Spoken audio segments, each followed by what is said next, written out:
interceptor, but there's only one. One is enough with Lancelot Albion. I can't track it. He got me. Already? Huh? The Albion?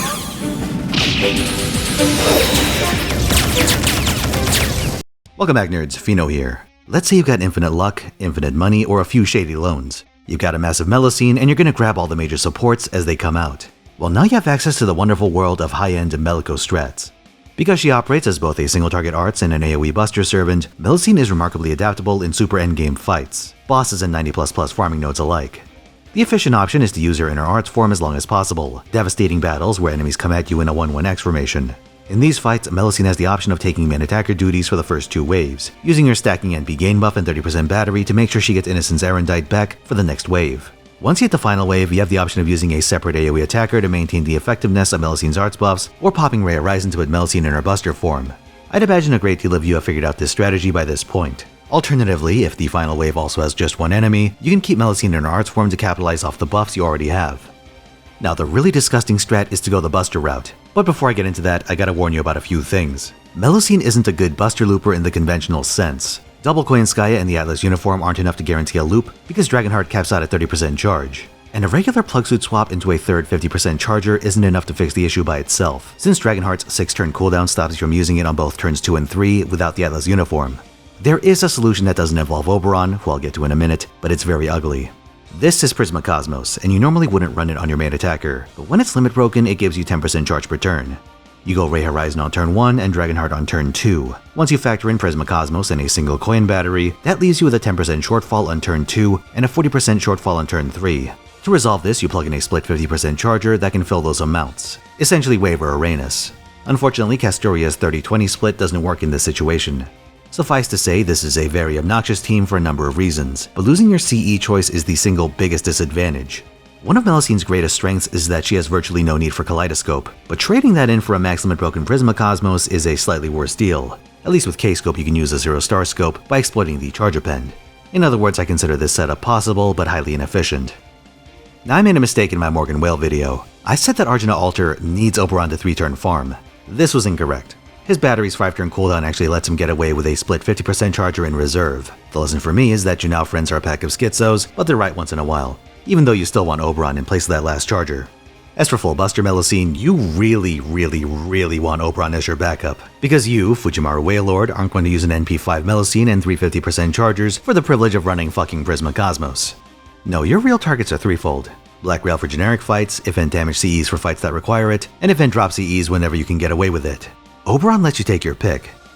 To operate the Oberon variant, you do this. You go into a fight with Melico, 2 Tomamoviches, Oberon, and a Mystic Code with Order Change.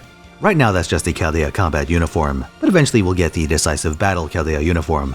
Pop all of Melusine's buffs on turn 1, including Ray Horizon, also all the Koyanskaya buster buffs. This will fill Melusine's bar for a free NP. On turn 2 you go double Koyanskaya batteries and attack again.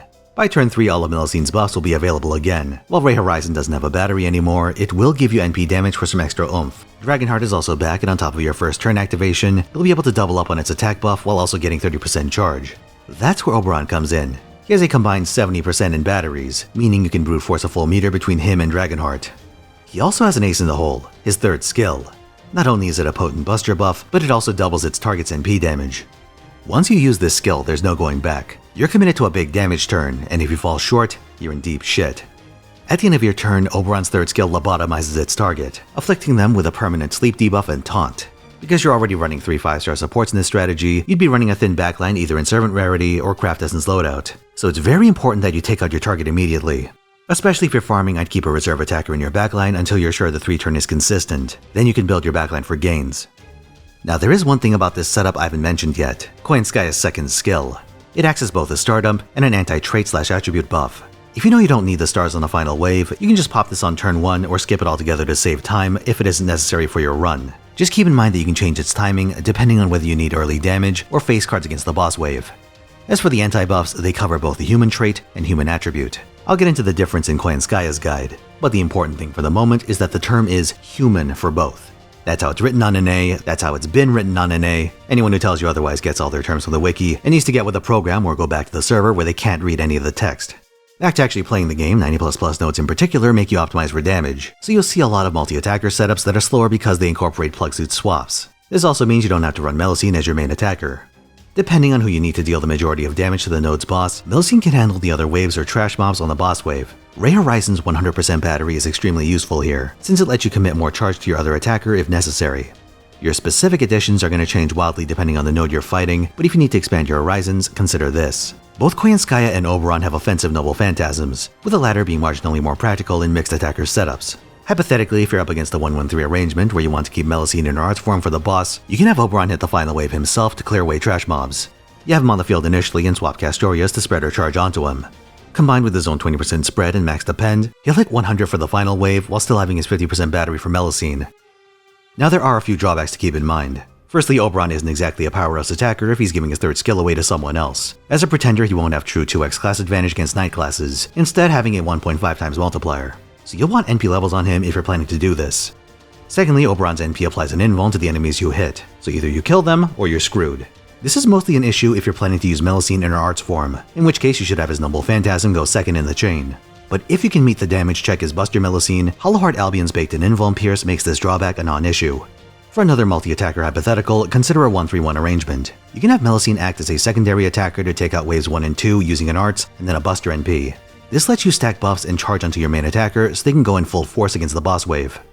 It can be hard to keep track of all the possibilities, but here's a good way of thinking about it. If you encounter a node that doesn't have a neat 3-3x arrangement, ask yourself if Melusine would make your life any easier.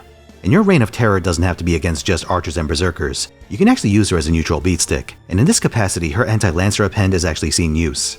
This makes Melusine one of the few servants where you can realistically get value out of all 3 append skills. Say, did you roll Miss Crane? If you did, I have some good news.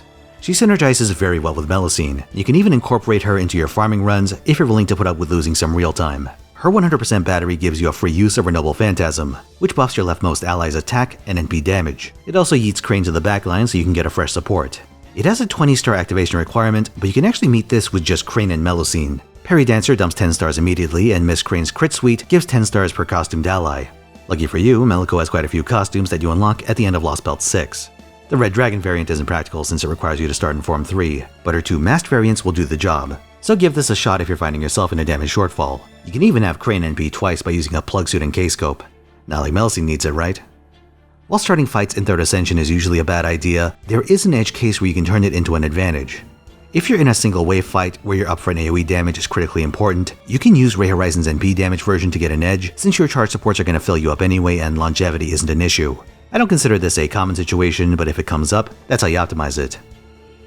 Let's talk about Meliko's Grail potential. Melusine already has the 3rd highest attack stat of all Lancers. On top of this, Lancers have a 5% bonus to their base damage just for being Lancers. While not quite as good as the 10% that Berserkers, Avengers, and Rulers get, it's still a great advantage. It means that your reward for increasing Melusine's attack is to get even more attack as a bonus.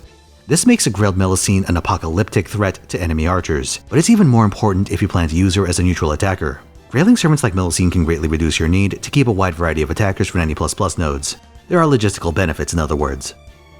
Melusine's power and flexibility make her an outstanding servant, and with a bit of creativity and a lot of money, she can turn into a very convenient aspect of your toolkit. And when you have an Albion-shaped hammer, everything starts looking like a nail. Would recommend. Speaking of money, I blew a lot of it rolling for this bratty dragon, which you can watch over at Fino and Friends. Link on screen. I'd also like to thank Rio Emerald for giving me pointers about high-end Melusine usage. If you want to see how she operates in 90++ nodes, he has quite a few videos on the subject. Odds are you'll find him in the comment section, so take a look below. But with that said, I'll see you guys next time.